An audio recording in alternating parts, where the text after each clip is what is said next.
Well, how about we take a look at the song Under the Bridge by the Red Hot Chili Peppers.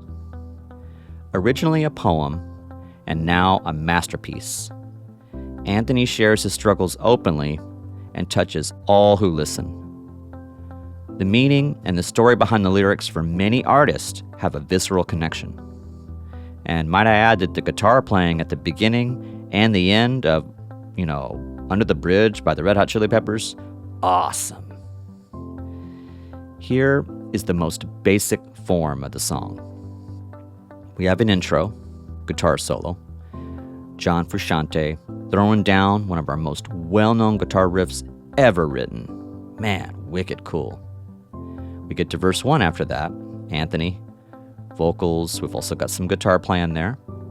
Next, there's a transition. This is where the drums enter. We have Chad Smith, and we have some guitar chordal downbeat kind of holding through there. After that, we're going to get to verse 2. Anthony, of course, singing, got guitar and drums doing their thing. We're going to get to another transition, and Chad Smith on the drums adds a little more spice with the snare drum rim clicks. We have this guitar chord downbeat holding through. And then now we get to the chorus. I don't ever wanna feel like I did that day. Take me to the place I love. Take me all the way. Oh my gosh, I'm a terrible singer. I'm so sorry to have to sing that to you badly, I might add. But hey, I can sit here and say, I don't ever want to feel like I did that day. Take me to the place I love. Take me all the way. My bad singing aside, that's the chorus, but it takes us intro, verse 1, transition, verse 2, transition, and then we finally get to the chorus. Let's roll with it. We hear the chorus for the first time, we get to a transition, and it's the Yeah Yeahs by Anthony. Now, the drums continue, of course. Drum continues the groove, guitars are more active than the previous transitions. You have John on lead guitar, Flea is on bass, providing really smooth transition material. Now, we're going to get to verse 3. We've got Anthony doing his vocals, we've got drums, guitars, it's all happening. And then comes another transition. Now, in this transition, you got drums playing, we got some spice happening there on drums, snare drum rim clicks, guitar chord, downbeat holding through, we're getting that happening.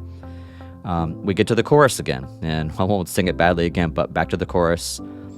I don't ever want to feel like I did that day, take me to the place I love, take me all the way. All right, now we get to the bridge. So we have Chad Smith with the drum set lead in playing a fill, and the drum groove, basically opening up. We get the ride cymbal instead of the hi-hat, along with snare and bass grooving hard. You got Anthony on, yeah, yeah, and then there's some kind of vocal noodling on the bridge. Now also, if you listen closely, you can hear some killer stuff played by Flea on bass, and man, John is laying down some wicked, amazing flavor as well. Now, after the bridge, I'd say there's a little bit of a transition there. You've got a drum lead in. You then hear vocals say, one time. Then we have the secondary chorus. This is with the choir. You have some vocal noodling by Anthony. And we're about to take it home. It's the outro. We've made it to the outro. We've got after the secondary chorus and the vocal noodle by Anthony, you have John Frusciante on lead guitar, and you got Flea bringing home some amazing bass, and the song comes to this very smooth, calming, just beautiful, beautiful ending to Under the Bridge by the Red Hot Chili Peppers. So let me give you a few side notes. It would simply be bridge versus a transition. Okay. So a bridge really is a transition, and it connects two sections of a song. In modern day times, we use this synonymously in popular music, which works totally fine. I'd take it a step further and say that if you want to break down the song into further detail, you could use transition for smaller connectors and the bridge for a longer connector connections, or transitional passage. In classical music, this gets interesting because we will use transition for short, medium, or long phrase connections. And sometimes, in the same composition, we will use both bridge and transition. There's not really a wrong way to do this. Just listen to the music, and when you try to figure out what's going on in the music, put in some details that make sense to you. Here's another account of backing vocals, probably one that you've heard before. All right, so while recording, Rubin had decided that a choir was needed, and John told him that his mother sang in a church choir. And then we've got, I guess a quasi-quote, or as close as I can get to here. Basically, John's mom came in with her church group, sang the background vocals at the end. This is from Flea.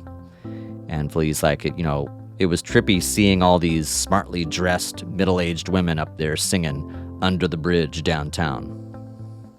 So, yeah, there you have it. This is the form basics on Under the Bridge by the Red Hot Chili Peppers. And really, that's going to wrap up musical form in modern day music. I hope you had a great time, learned a lot about form in terms of classical form, modern day form, and then bringing down the house with Under the Bridge by the Chili Peppers. Hey, thanks for watching, everybody. I'm Professor Ron.